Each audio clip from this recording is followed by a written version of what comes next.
Hello बच्चों, let's see this question. This question says which of the following statement is incorrect? So इनमें से जो गलत statement है वो आपको बतानी है. A. Pollen grain are rich in nutrients. B. Pollen grain intine has prominent aperture called germ pore where sporopollen is present. C. Continuous self-pollination result in interbreeding depression. C. Clustogamous flower are invariable autogamous. So the key concept for this question is pollen grain. Pollen grain क्या होते हैं? तो जिसके अंदर male gamete होते हैं उसे हम लोग pollen grain कहते हैं. Which carries male gamete from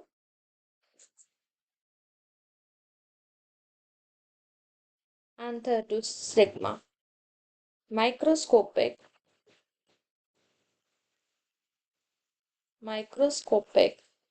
structure that has male gamete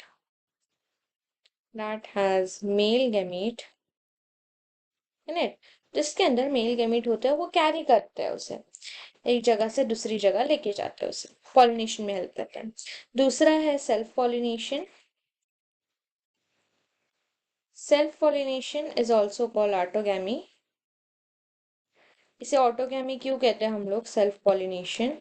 दूसरा वर्ड इसको ऑटोगैमी भी दिया गया है. ऑटोगैमी क्यों कहते हैं?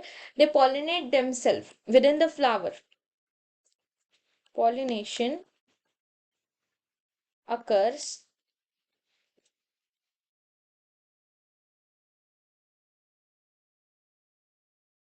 within the flower. फ्लावर में ही खुद पॉलिनेट करता है इसलिए उसे सेल्फ पॉलिनेशन कहते हैं. कोई और पॉलन नहीं, कोई और एक्सेल नहीं, वही. सो फर्स्ट हमारी स्टेटमेंट दी गई है कि पॉलन जो है रिच इन न्यूट्रिएंट्स होते हैं. सो पॉलन ग्रेन जो होते हैं उसको नरिशमेंट देना होता है गेमीट्स को. It has gamete so they are rich in nutrients. तो न्यूट्रिएंट्स बहुत सारे रहते हैं उसके अंदर. तो फर्स्ट स्टेटमेंट तो सही है कि इसके अंदर बहुत सारे न्यूट्रिएंट्स रहते हैं. Second, pollen grain intine has prominent aperture called germ pores where sporopollen is present. So aperture जो pollen grain में होते हैं, prominent aperture मतलब germ pore हम जिसे कहते हैं, खड्डे कह सकते हैं. So वो germ pore जो होते हैं वो होते हैं एक्साइन में, इंटाइन में नहीं. और exine is made up of sporopollenin. तो स्पोरोपोलिनिन ये बहुत हार्ड मटेरियल है जिसकी वजह से मतलब पॉलन बहुत ज्यादा सेफ रहता है. सो पॉलन सेफ रहने के लिए ये एक्साइन में उसके बाहर वाले पार्ट में होता है. तो ये प्रोमिनेंट अपेच्योर जो है जर्म पोर्स ये एक्साइन में होते हैं, इंटाइन में प्रेजेंट नहीं होते. तो ये गलत है, यहाँ एक्साइन आना चाहिए. तो this statement is wrong. Continuous self pollination return interbreeding depression. Same progeny बनेगी, सेम जेनेटिक, कुछ चेंज नहीं होगा एंड नो चेंज. कुछ चेंज ही नहीं होगा. इसीलिए उसके अंदर कोई जेनेटिक चेंज ही नहीं आ सकता, इसलिए वो इंटरब्रीडिंग डिप्रेशन हो जाता है. ये वाला भी सही है कि बार बार सेल्फ पॉलिनेशन हुए, कुछ बदल ही नहीं हो रहा, वो चेंज ही नहीं हो रहा उसके अंदर. ये भी सही है. क्लेस्टोगैमस फ्लावर. क्लेस्टोगैमस ऐसे फ्लावर होते हैं जो कभी ओपन नहीं होते. क्लेस्टोगैमस क्लोज फ्लावर, नेवर ओपन.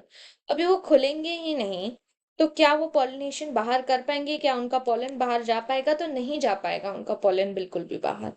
ये ऑटोगैमस ही होंगे. ऑटोगैमस मतलब सेल्फ पॉलिनेट. वो खुद में पॉलिनेट होते रहेंगे बट बाहर से कोई भी अलग तरीके का पॉलन यहाँ नहीं आएगा, इसका पॉलन कहीं बाहर नहीं जाएगा. क्लेस्टोगैमस फ्लावर क्लोज फ्लावर होते हैं.